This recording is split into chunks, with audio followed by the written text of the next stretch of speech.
봉독한 본문 깁니다마는 내용을 30절까지 해야만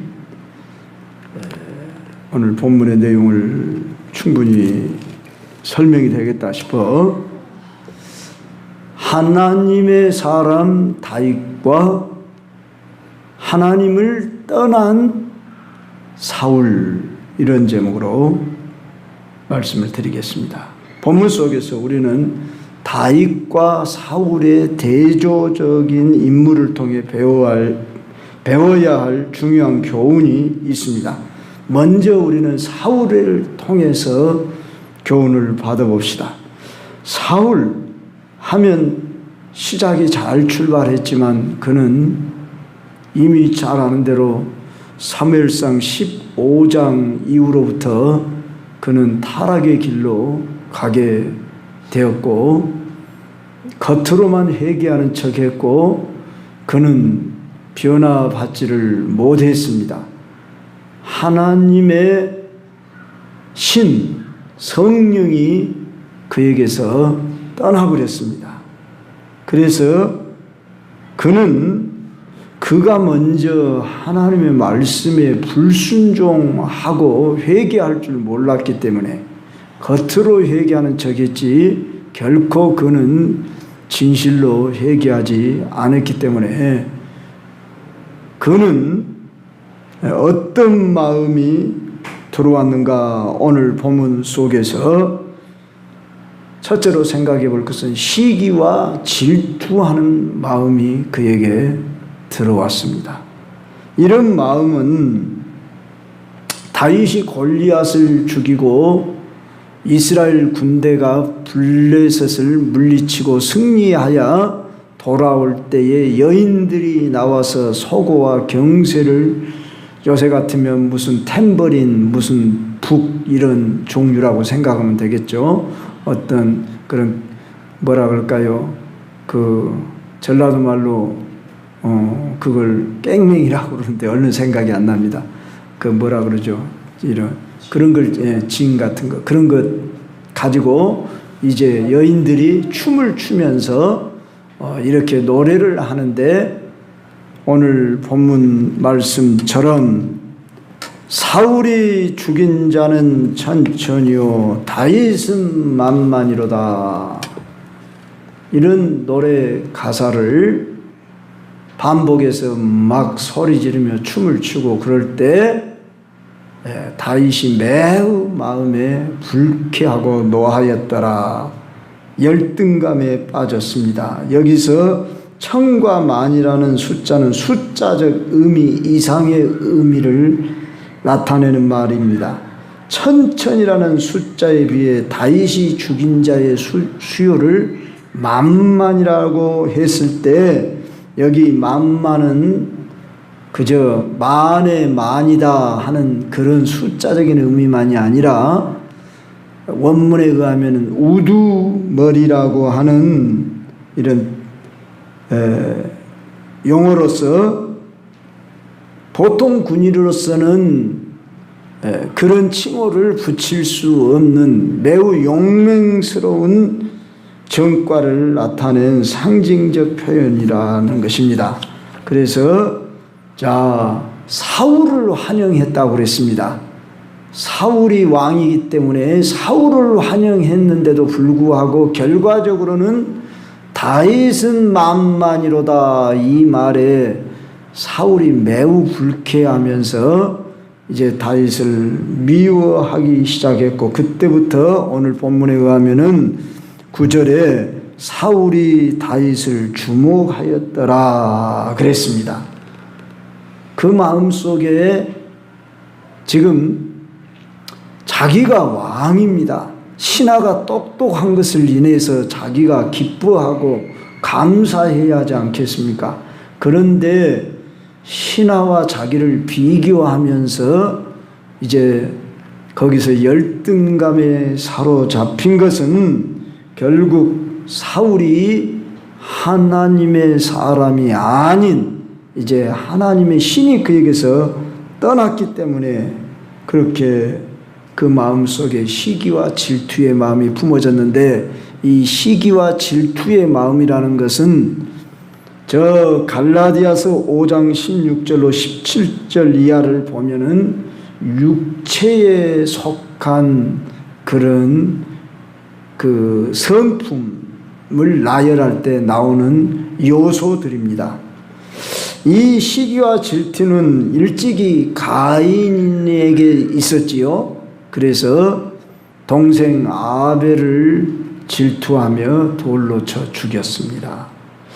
요셉의 형 10명이 아버지가 요셉을 유난히 사랑하고 귀하게 기특하게 여기고 더 보호한다고 해서 거기서 질투심이 났습니다.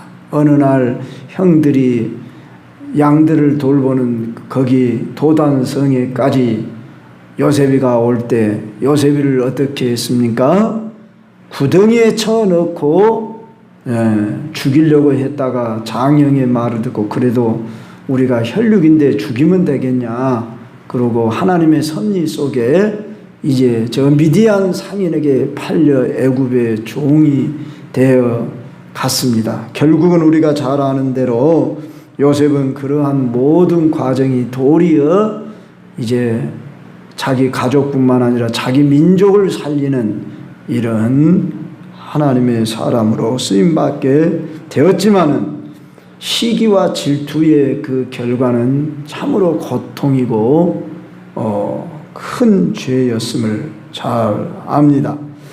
오늘 우리가 누구를 미워하는 마음이나 시기와 질투가 들어오면 이건 육의 생각이다, 육의 소욕이다, 이걸 깨달아 알고 절대 그런 마음을 품지 말아야 합니다. 그러면 어떻게 하면 그렇게 할 수 있을까요? 누구나 다 미워하는 마음, 시기, 질투하는 마음 갖고 싶지 않는데 내 속에 생각 속에 들어온다고 할 때 성령이 충만해야만 우리는 육의 소욕을 이길 수 있다 그랬습니다. 그래서 여러분이 성령을 쫓아 행하라. 갈라디아서 5장 16절 이하의 말씀을 특별히 참고하며 묵상하시면서 늘 성령으로 매일 충만하도록 준비되어 있지 않는다면 우리들도 이런 생각들이 교차될 수 있고 지금 내가 안 미워하게 생겼냐고 이렇게 말이 나를 이토록 무시하고 뭐 어쩌고 이렇게 어떠한 이유든지 우리는 미움과 시기, 질투가 우리 속에 들어오는 것은 육의 소욕인 것을 알고 내버릴 수 있어야 할 것입니다. 그런데 결국은 사울이 하나님을 떠났고 즉 하나님의 신이 그에게서 떠났기 때문에 그렇게 된 것이라는 것이 결과적인 것입니다. 우리는 하나님의 영으로 충만하면은 그러한 것들은 전혀 우리가 구애받지 않고 이길 수 있을 것입니다. 자, 바로 하나님을 떠난 사울의 모습 속에서 우리는 또 살펴볼 수 있는 것이 악령이 임했다고 10절에 이렇게 말합니다. 하나님께서 부리시는 악령이 사울에게 힘있게 내렸다. 근데 왜 하나님께서 부리셨다고 했을까? 악령도 하나님의 그 다스림 아래에 있습니다. 어떤 사람은 하나님과 마귀가 서로 이렇게 싸우는 줄 아는데 아닙니다. 어찌 하나님을 대적할 마귀가 있겠습니까? 마귀는 하나님과 싸우는 존재가 아니고 우리가 마귀와 싸우지. 우리는 그러니까 사람의 영이 우리 가운데 다 있어요. 그런데 우리의 영만으로는 마귀를 이길 수가 없습니다. 하나님의 영을 받아서 우리는 마귀를 이길 수 있다는 것을 항상 잊지 말아야 합니다. 예수님이 거라사 지방에 들어갔을 때에 그 무덤가에서 자기 몸을 막 상하게 하면서 그 귀신 들린 청년이 벌거벗고 쇠사슬로 묶어도 다 끊어버리는 괴력을 행하는 자였는데 그가 먼저 예수님을 알아보고 지극히 높으신 하나님의 아들이여 왜 나를 괴롭게 하려고 오셨습니까? 아직 내 때가 이르지 못했습니다. 이러면서 귀신이 귀신같이 주님을 알아보더라고. 이 악령들은 성령 앞에 굴복할 수밖에 없습니다. 그래서 우리가 성령으로 충만하면 악한 영이 결코 우리를 건드리지 못하는 것입니다. 가령 우리가 성령 충만한 사람으로 무당 점쟁이 집을 가면 정말 무당 점쟁이가 그 귀신에 신통하게 든 사람은 알아봅니다. 그래서 하나님의 사람들을 알아봐 버려요. 그래서 점괘도 안 나옵니다. 그러면서 자기들이 당신은 이곳에 오지 말라고 그렇게 한다고 합니다. 네. 구체적으로 제가 그 사람들을 찾아가고 그래 보지는 않았지만 길가에서라든지 또는 이렇게 한두 번 만나본 자들 경우가 있는데 그들이 거부하면서 더 두려워합니다. 그들이. 그러나 바로 여기 사울은 하나님의 부리시는 악령이 힘있게 내렸다. 빈집이면 어쩐다겠어요? 귀신이 나갔다가도 10귀신이 들어온다 그랬지요? 빈집 깨끗이 비어져 있으면, 깨끗이 비어졌단 말은 하나님의 영으로 준비되어져 있지 않고 마음을 그냥 공허하게 둔다든지 허망한 데 두면은 이런 쓸쓸한 빈들과 같은 마음 속에 악령이 들어오는 것을 알아야 됩니다. 그러므로 여러분들이 마음 관리 잘하고 영 관리를 잘해야 하는 것입니다. 결코 여러분은 두려운 마음이 있어서는 안 되는 것입니다. 바로 사울은 악신이 그를 사로잡아서 이제 그를 괴롭히기 시작합니다. 그래서 세 번째로 우리가 살펴볼 수 있는 것은 사울은 계속해서 나쁜 마음을 품고 이 다윗을 죽이려고 합니다.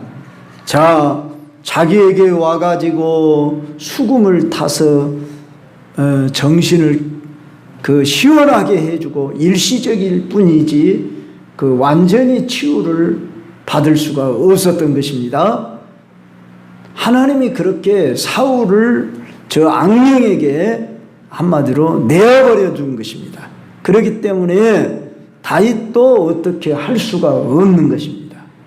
다윗이 하나님의 영을 거스려 뭘 어떻게 자신이 하는 게 아니라 일시적으로 다윗이 사울을 시원하게 했을 뿐이지 그가 하나님의 영을 거절하고 악령에 붙잡혀 지금 거기에 정신없이 떠들어댔다고 그랬죠. 예. 그런데 어땠어요? 자기를 치료해 주려고 수금을 타고 있는데 그때 사울의 손에 창이 있어가지고 창을 내던졌다는 것입니다. 그런데 하나님이 다윗을 2번이나 피하게 했다. 참 그때부터 더욱 사울은 다윗을 두려워하게 됐다. 왕이 돼가지고 자기에게 충성하고 나라를 위해 헌신한 이 충신을 두려워할 이유가 뭐가 있겠습니까? 감사하고 그를 참 귀하게 잘 사용하면 될 터인데 그가 지금 두려운 마음이 들었다. 이것은 바로 하나님을 떠난 사람의 상태를 가리킵니다. 여러분, 세상을 살다 보면 우리 인간은 연약한지라 두려움이라는 마음이 일시적으로는 찾아올 수 있지만 두려운 마음이 나를 사로잡으면 안 됩니다. 그러면 우리는 하나님 앞에 나와 부르짖고 하나님을 의지해야 합니다. 사람을 두려워하면 올무에 걸리거니와 이런 말씀이 있는 것처럼 우리는 두려워할 대상은 전지전능하신 하나님 외에는 그 누구도 두려워해서는 안 됩니다. 또는 어떤 나타나는 환경, 상황 이런 것이 물론 연약한지라 두려움으로 찾아올 수가 있지요. 원치 않는 내게 어떤 고난이 찾아올 때에 질병이라든지 물질의 문제라든지 환경의 어떠한 문제로 우리에게 일시적으로 두려움은 찾아올 수 있으나 그것이 우리를 지배하지 않도록 우리는 마음을 강하게 하고 담대히 하라. 할렐루야. 그래서 두려운 마음을 몰아내야 하는 것입니다. 범죄한 아담에게 최초로 찾아온 정서 감정이 두려움이었어요.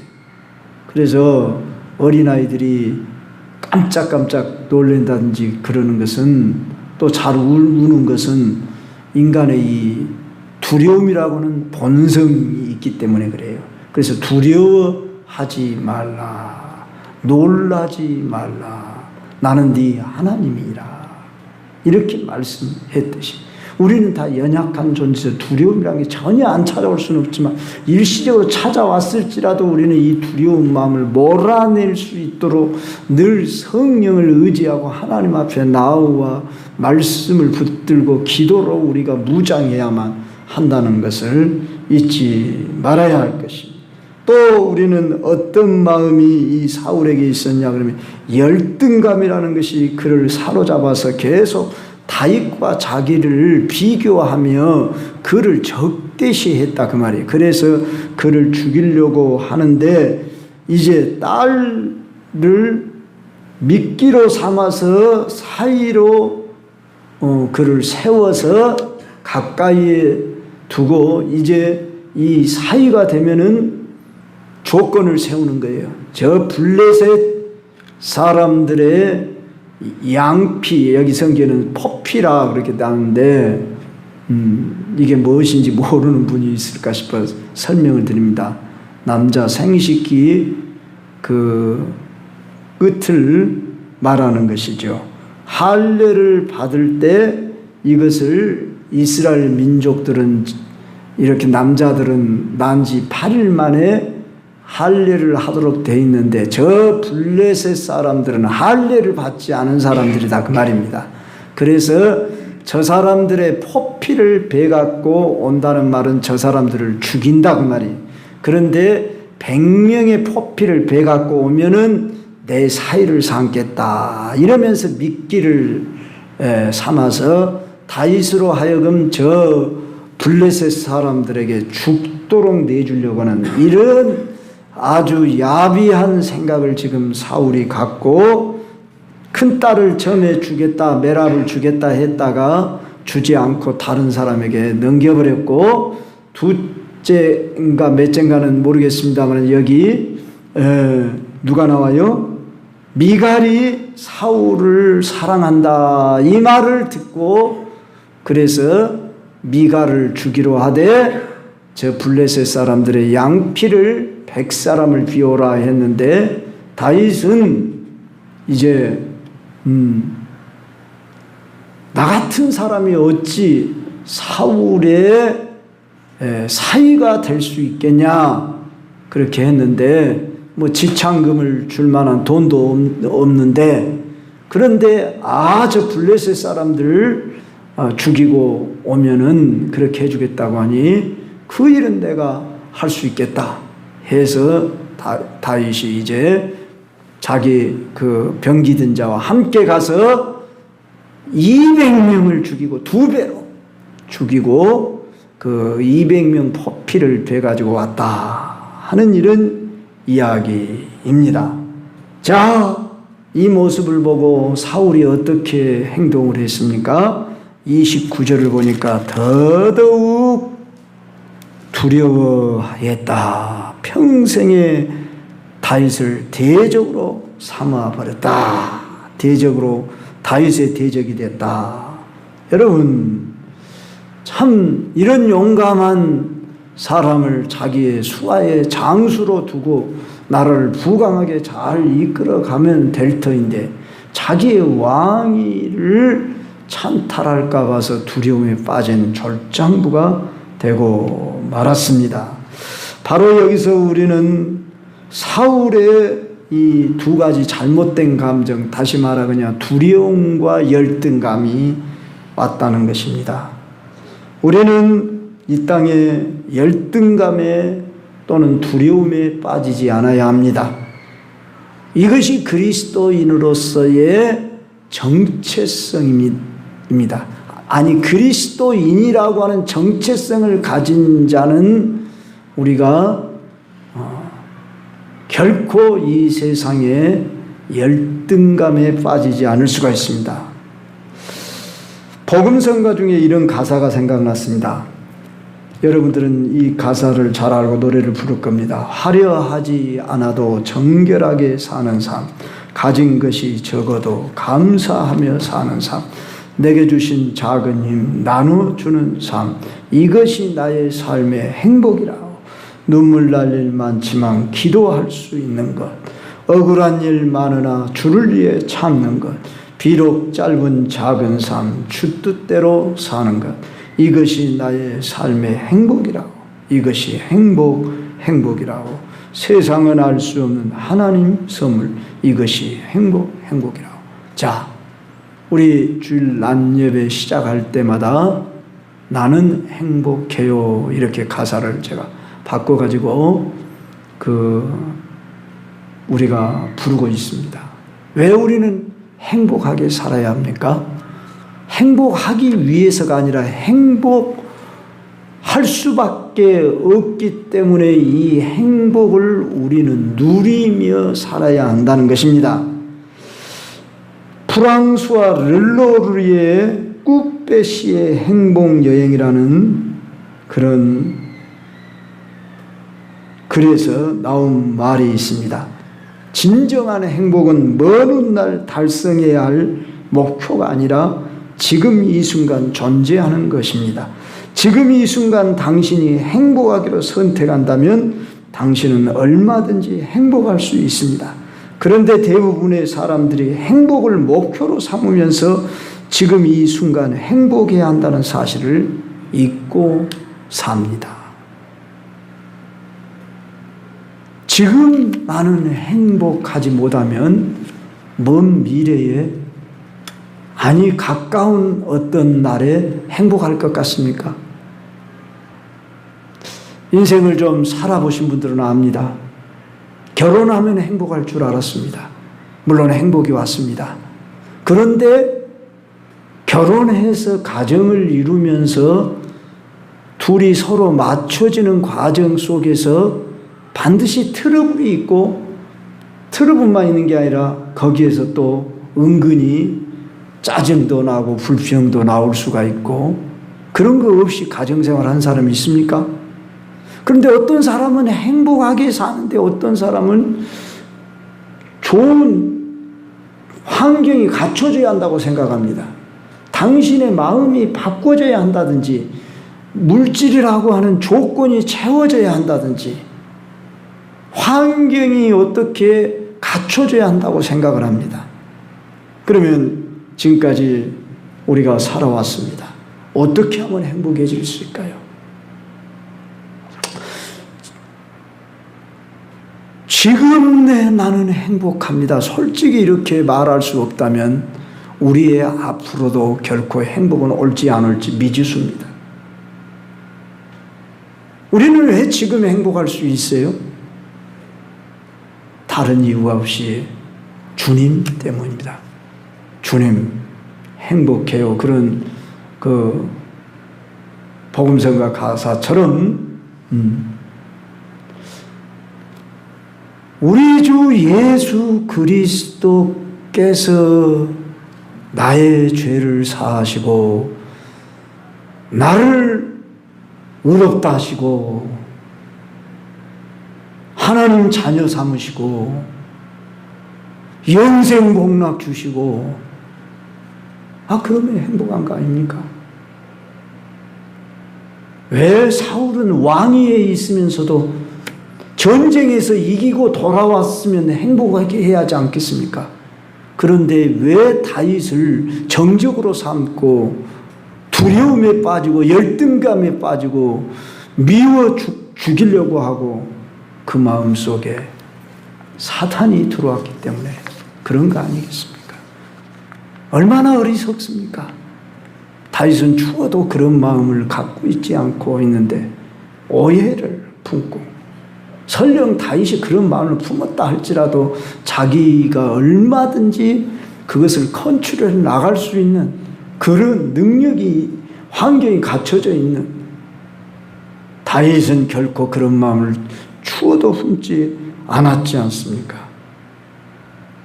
자, 우리는 하나님이 함께하는 사람 다윗을 봅시다.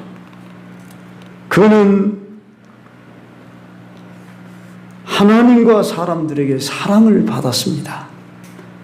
오늘 우리가 보고 있는 이 사무엘상 18장 처음부터 마지막까지 시작에서 처음부터 그는 사랑받는 이야기로 시작되고 있습니다. 사울의 아들 요나단이 다윗을 사랑했지요. 어쩌면 자신은 미워하고 자기 아들은 사랑하고 심지어 또한 미갈도 다윗을 사랑하고 주변의 사람들 다 다윗을 사랑하지 않습니까? 이스라엘과 유다 백성들이 서민에 이르기까지 다 사랑하는데,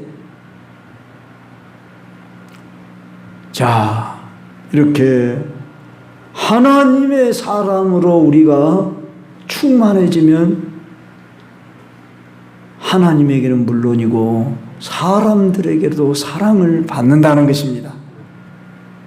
그래서 우리는 하나님의 영으로 충만하고자 늘 사모하고 하나님과 나와의 관계가 먼저 바로 정립이 되어야 합니다. 사람들로부터 내가 어떻게 해가지고 사랑을 받으려고 하는 것도 물론 필요하지만 그렇게 요령으로 해가지고 내가 사랑을 받기 전에 하나님이 인정하시고 하나님의 영이 충만하면 그의 마음이 바꿔져서 사람들이 보시기도 아름답게 보여지고, 또한 이 다윗은 매사를 지혜롭게 처리했다고 14절에 그렇게 나옵니다. 다윗이 그의 모든 일을 지혜롭게 행하니라. 여호와께서 그와 함께 계시니라. 그 비결은 뭐였다고요? 하나님이 그와 함께 계시니. 오늘 본문에 보면은 하나님이 다윗과 함께 했더라는 말이 반복해서 나오고 있어요. 성도 여러분, 우리는 하나님이 우리와 함께 하는 사람들입니다. 이것으로 기뻐하실 수 있고, 하나님이 가까이 계심이기 때문에 내가 가까이 계신 하나님과 가까이 동행하는 삶을 살도록 해야 한다고. 하나님 멀리 계시지 않습니다. 안 계신 곳이 다 계시지만 우리 영 안에 내 안에 계심을 항상 잊지 말고 믿음으로 취하셔야 됩니다. 할렐루야. 함께 해주십시오. 그런 말을 사실 할 필요가 없어요. 함께 계신다니까요. 함께 계심을 감사합니다. 우리가 그렇게 용어를 바꿔야 돼요. 함께 해주세요. 이미 임마누엘로 함께 해주신다고 했잖아요. 떠나지 아니하고 보혜사 성령이 우리 안에 함께 계시고 너희 속에 계시겠습니다. 요한복음 14장 26절인가 16절인가 보면 그렇게 말씀하고 있잖아요. 그런데 함께 계시는 것을 믿지 못하고 함께 우리가 동행하지 못한다고 하는 것은 누리지 못하는 삶, 믿음으로 살지 못하는 삶이란 말입니다. 우리 이건 믿음으로 취해야 합니다. 할렐루야. 그래서 주님, 한번 따라서 합시다. 주님, 함께 가시지요. 네, 그렇게 하셔요. 주님 함께 가시죠. 주님 함께 하시니 감사합니다. 그리고 주님, 제가 일찍이 한 30년도 더 된 것 같습니다. 일찍이 제가 읽었던 책 중에 한 30년 된 것 같은데, 안녕하세요 성령님. 저 미국에 지금도 살아있는 줄 아는 베니라고 하는 목사님이, 그분 대단한 은사를 받아서 막 기적을 행하시고 그런 분인데, 그 유태인인데 미국에 살고 있는 그 능력 사역자인데, 일찍이 제가 그 책을 읽었는데 전혀 생소한 제목이에요. 안녕하세요 성령님, 이런 용어 우리 안 쓰잖아요. 근데 그 사람은 성령님을 가까이 모시고 날마다 성령님을 안녕하세요 이렇게 한다는 거예요. 바로 내 앞에 계시는 분으로 이렇게 인정하고 그분과 대화를 나누며 교제하며 그분과 동행하는 삶을 산다는 거예요. 우리도 그렇게 할 수 있어야 하지 않겠습니까? 할렐루야. 우리는 요셉을 보시고 다니엘을 보십시오. 이들이 얼마나 하나님과 함께하는 사람이었는가를, 자 이제 마지막으로 생각해 볼 것은, 이 다윗이 하나님과 함께 하니까 원수가 두려워했습니다. 사실 사울이 두려움 같지만은 사울 안에 있는 악령이 두려운 마음을 가지고 그에게 두려운 마음을 주었고, 사실 누가 두려워했어요? 마귀가 두려워한 거예요. 사울은 지금 마귀가 지배한 그런 사람이잖아요. 마귀에 완전히 붙잡힌 자잖아요. 한마디로 말해서 사울이 두려워했다는 것은, 마귀가 두려운 마음을 그에게 준 것은, 마귀도 누구를 두려워한 거예요? 다윗을 두려워한 거예요. 우리가 성령으로 충만해 있으면 우리에게 대적자가 생깁니다. 왠지 세상 사람들이 우리 싫어하고 따돌리고 미워하는 걸 이상하게 보지 말아야 합니다. 어차피 우리는 세상에 속하지 않은 사람입니다. 여러분이 믿지 않을 때보다 핍박과 두려움이 있습니까? 그것을 싫어하지 마시길 바랍니다. 안 믿는 사람들이나 안 믿는 친척이나 친구들이 여러분을 따돌리고 우습게 여기고 어떻게 그렇게 생각할 때, 여러분 당연하다, 그럴 수 있다.